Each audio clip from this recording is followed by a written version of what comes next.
പൗലോസ് എഫെസോസുകാർക്ക് എഴുതിയ ലേഖനം 6-ാം അധ്യായം. മക്കളും മാതാപിതാക്കന്മാരും, കുട്ടികളെ, കർത്താവിൽ നിങ്ങൾ മാതാപിതാക്കന്മാരെ അനുസരിക്കുവിൻ. അത് ന്യായയുക്തമാണ്.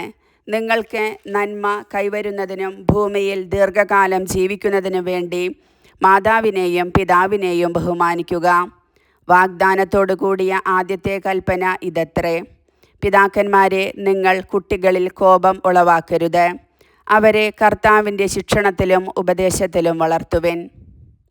ഭൃത്യന്മാരും യജമാനന്മാരും.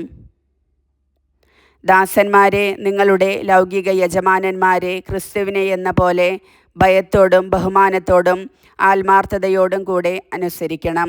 മനുഷ്യരെ പ്രീണിപ്പിക്കുന്നവരെ പോലെ അവരുടെ കൺമുൻപിൽ മാത്രം ഇങ്ങനെ പ്രവർത്തിക്കാതെ പൂർണ്ണഹൃദയത്തോടെ ദൈവഹിതം അനുവർത്തിച്ചുകൊണ്ട് ക്രിസ്തുവിൻ്റെ ദാസന്മാരായിരിക്കുവിൻ. മനുഷ്യന് വേണ്ടിയല്ല, കർത്താവിന് വേണ്ടി എന്ന പോലെ സന്മനസ്സോടെ ശുശ്രൂഷ ചെയ്യണം. ഓരോരുത്തർക്കും സ്വതന്ത്രനോ അടിമയോ ആയിക്കൊള്ളട്ടെ. നല്ല പ്രവൃത്തികൾക്ക് തക്ക പ്രതിഫലം കർത്താവിൽ നിന്ന് ലഭിക്കുമെന്ന് അറിഞ്ഞുകൊള്ളുവിൻ. യജമാനന്മാരെ, നിങ്ങളും ഇതേ രീതിയിൽ തന്നെ ദാസന്മാരോട് പെരുമാറുവിൻ. അവരെ ഭീഷണിപ്പെടുത്തരുത്.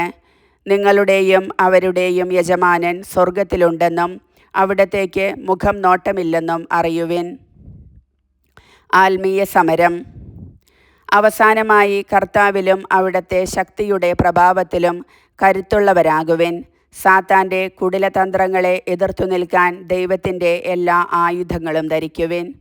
എന്തെന്നാൽ നമ്മൾ മാംസത്തിനും രക്തത്തിനും എതിരായിട്ടല്ല, പ്രഭുത്വങ്ങൾക്കും ആധിപത്യങ്ങൾക്കും ഈ അന്ധകാര ലോകത്തിൻ്റെ അധിപന്മാർക്കും സ്വർഗീയ ഇടങ്ങളിൽ വർത്തിക്കുന്ന തിന്മയുടെ ദുരാത്മാക്കൾക്കുമെതിരായിട്ടാണ് പടവെട്ടുന്നത്.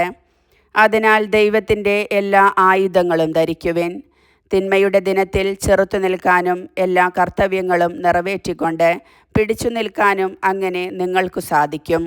അതിനാൽ സത്യം കൊണ്ട് അരമുറുക്കി നീതിയുടെ കവചം ധരിച്ച് നിങ്ങൾ ഉറച്ചു നിൽക്കുവിൻ. സമാധാനത്തിൻ്റെ സുവിശേഷത്തിനുള്ള ഒരുക്കമാകുന്ന പാദരക്ഷകൾ ധരിക്കുവിൻ.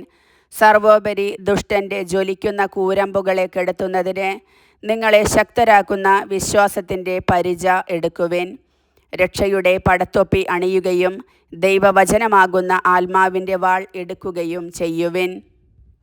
നിരന്തരം പ്രാർത്ഥിക്കുവിൻ. നിങ്ങൾ അപേക്ഷകളോടും യാചനകളോടും കൂടെ എല്ലാ സമയവും ആത്മാവിൽ പ്രാർത്ഥനാനിരതരായിരിക്കുവിൻ. അവിശ്രാന്തം ഉണർന്നിരുന്ന് എല്ലാ വിശുദ്ധർക്കും വേണ്ടി പ്രാർത്ഥിക്കുവിൻ. ഞാൻ വായ് തുറക്കുമ്പോൾ എനിക്ക് വചനം ലഭിക്കാനും സുവിശേഷത്തിൻ്റെ രഹസ്യം ധൈര്യപൂർവം പ്രഘോഷിക്കാനും നിങ്ങൾ എനിക്കു വേണ്ടി പ്രാർത്ഥിക്കുവിൻ. സുവിശേഷ രഹസ്യത്തിൻ്റെ ബന്ധനസ്ഥനായ സ്ഥാനപതിയാണല്ലോ ഞാൻ. എൻ്റെ കടമയ്ക്കൊത്ത വിധം ധീരതയോടെ പ്രസംഗിക്കാൻ വേണ്ടി നിങ്ങൾ പ്രാർത്ഥിക്കണം. ഉപസംഹാരം. ആശംസ. ഞാൻ എങ്ങനെ ഇരിക്കുന്നെന്നും എന്തു ചെയ്യുന്നെന്നും അറിയാൻ നിങ്ങൾക്ക് ആഗ്രഹമുണ്ടായിരിക്കുമല്ലോ. നമ്മുടെ പ്രിയ സഹോദരനും കർത്താവിൻ്റെ വിശ്വസ്ത ശുശ്രൂഷകനുമായ തിക്കിക്കോസ് നിങ്ങളോട് എല്ലാം പറയുന്നതാണ്. ഇതിനു വേണ്ടി തന്നെയാണ് അവനെ നിങ്ങളുടെ അടുത്തേക്ക് അയക്കുന്നത്. ഞങ്ങളുടെ വിശേഷങ്ങൾ നിങ്ങളെ അറിയിക്കുന്നതിനും നിങ്ങളുടെ ഹൃദയങ്ങളെ ആശ്വസിപ്പിക്കുന്നതിനും വേണ്ടി. സഹോദരർക്ക് പിതാവായ ദൈവത്തിൽ നിന്നും കർത്താവായ യേശു ക്രിസ്തുവിൽ നിന്നും വിശ്വാസപൂർവകമായ സ്നേഹവും സമാധാനവും. നമ്മുടെ കർത്താവായ യേശു ക്രിസ്തുവിനെ സ്നേഹിക്കുന്ന എല്ലാവർക്കും കൃപയും നിത്യജീവനും ഉണ്ടാകട്ടെ. കർത്താവിൻ്റെ വചനം.